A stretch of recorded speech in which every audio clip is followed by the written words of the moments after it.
নমস্কার, আপনারা দেখছেন নিউজ মুখ্য বার্তা। সকলের সাথে সকলকে নিয়ে নিউজ মুখ্য বার্তা দেখতে চ্যানেলটি সাবস্ক্রাইব করুন। সমাজসেবার পাশাপাশি পরিবেশ রক্ষায় প্রতি বছর সুন্দরবন সহ রাজ্যের বিভিন্ন জায়গায় বৃক্ষরোপণের উপর জোর দেয় ভারত সেবাশ্রম সংঘ। এবছর সংঘের গ্রামীণ সেবা কেন্দ্রের দক্ষিণ 24 পরগনা জেলার মন্মথপুর প্রণব মন্দিরের উদ্যোগে এবং স্টেট মেডিসিনাল প্ল্যান্ট বোর্ড ও রবীন্দ্রনগর গ্রাম পঞ্চায়েতের সহযোগিতায় বর্ষার শুরুতে প্রতিটি পরিবারের 10টি করে গাছ লাগানোর অঙ্গীকার করল। বিশ্ব পরিবেশ দিবস উপলক্ষে এক অনুষ্ঠানে প্রায় 5,000 ভেষজ চারা গাছ তুলে দেওয়া হয় 600 পরিবারের হাতে। আমলকি, বহেরা, পিপুল, বামুনহাটি, অশোক, অর্জুন, আপান, একাঙ্গি, বেল, পুদিনা, হরিতকি সহ বিভিন্ন গাছ তুলে দেওয়া হলো প্রতিটি পরিবারের হাতে। অনুষ্ঠানে রবীন্দ্র গ্রাম পঞ্চায়েতের উপপ্রধান এবং পঞ্চায়েত সদস্যরা উপস্থিত ছিলেন। গৃহের পাশাপাশি পরিবেশ রক্ষায় রবীন্দ্র গ্রাম পঞ্চায়েত এলাকায় সমস্ত রাস্তার ধারে গাছ লাগানোর জন্য পঞ্চায়েত এবং মন্মথপুর প্রণব মন্দির যৌথ উদ্যোগে আরও 25,000 বৃক্ষরোপণ করার অঙ্গীকার নেওয়া হয় এদিন। ব্যুরো রিপোর্ট, নিউজ মুখ্য বার্তা।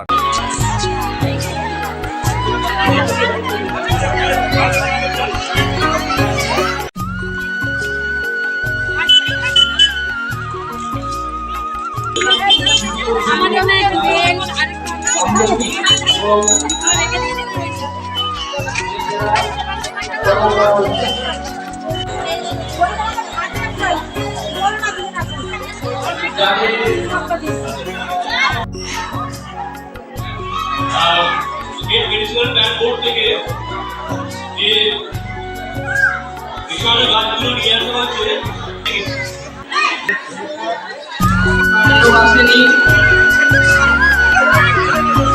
তারা অবশ্যই নিজেরা ওখানে চলে যাবে।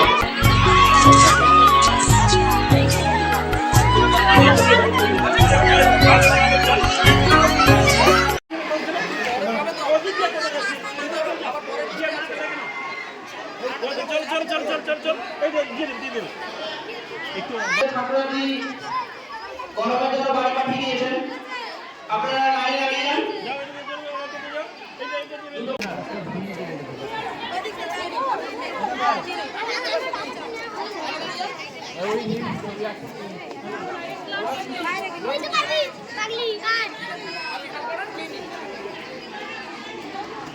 আপনি হাতটা নিয়ে নিন, ছোট ছোট নিয়ে নিন।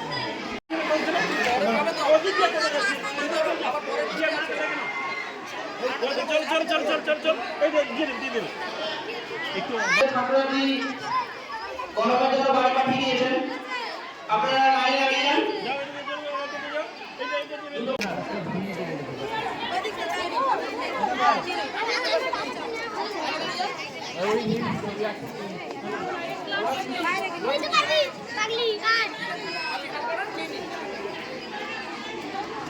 আপনি হাতটা নিয়ে নিন, ছোট ছোট নিয়ে নিন।